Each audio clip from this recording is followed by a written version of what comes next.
In a single day, decades-old political machines were dismantled across the nation, violently redrawing the Indian political map. In the south, actor Vijay's TVK dominated Tamil Nadu on its very first attempt, while Kerala voters abruptly sidelined the long-standing communist government. To the east, Assam's Himanta Biswa Sarma secured a third consecutive term by enforcing strict border security and addressing local concerns over illegal immigration.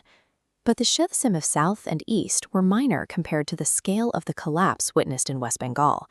After 15 years of undefeated rule, Mamata Banerjee's Trinamool Congress lost its grip on the state.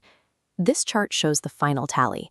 The BJP secured 206 seats, leaving the TMC with only 81. This total collapse serves as a forensic look at how political hubris can dismantle a 15-year reign from the inside out. The foundation of this defeat was laid over 15 years of increasingly stagnant governance under Mamata Banerjee. West Bengal's economy stalled. New corporate investments dried up, leaving the state's youth with few local job opportunities to pursue. Meanwhile, systemic corruption reached into everyday life. Bribes became a requirement for everything from school admissions to essential government job recruitments. When citizens are denied economic mobility and forced to navigate a corrupt bureaucracy, that frustration acts as a slow poison, eroding even the most entrenched political loyalties.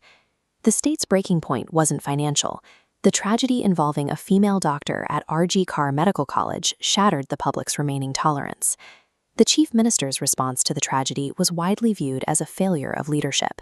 Instead of swift justice, her public rhetoric suggested women should stay home at night, placing the burden of safety on the victims. This perceived attempt to protect the institution over the victim triggered massive protests, driven largely by women across the state. The BJP leveraged this deep societal wound by fielding the victim's grieving mother as a candidate. Her campaign turned profound personal grief into a direct challenge to the ruling party.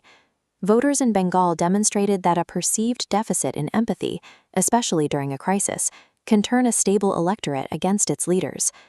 A parallel crisis emerged along the border.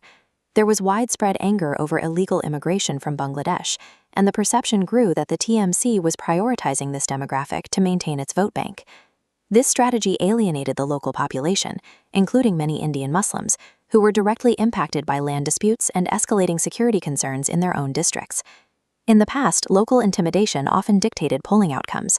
That changed when Amit Shah deployed 200,000 central forces into Bengal to secure the booths. Once federal forces neutralized the threat of physical intimidation, the underlying frustration of the electorate was finally expressed through the ballot. The party's secondary leadership accelerated this decline. Abhishek Banerjee made significant political miscalculations, fueled by a confrontational style that alienated his own base. His disrespectful public challenges towards seasoned veterans showed a party leadership that had become detached from the reality of its own diminishing popularity. This environment created an opening for Suvendu Adhikari. As a former insider, Adhikari used his knowledge of the party's inner workings to systematically dismantle the TMC's influence at the grassroots level.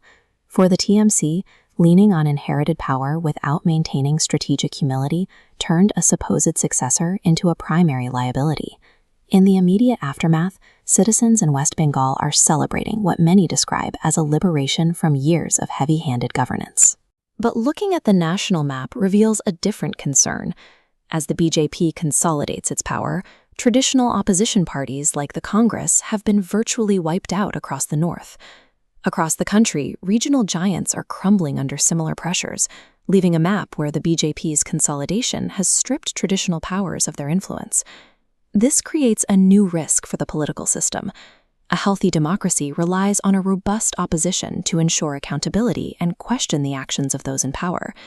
In Bengal, the electorate responded to institutional arrogance with a decisive shift in power. But by clearing the board so thoroughly, they've left a critical question: who remains to keep the new victors in check?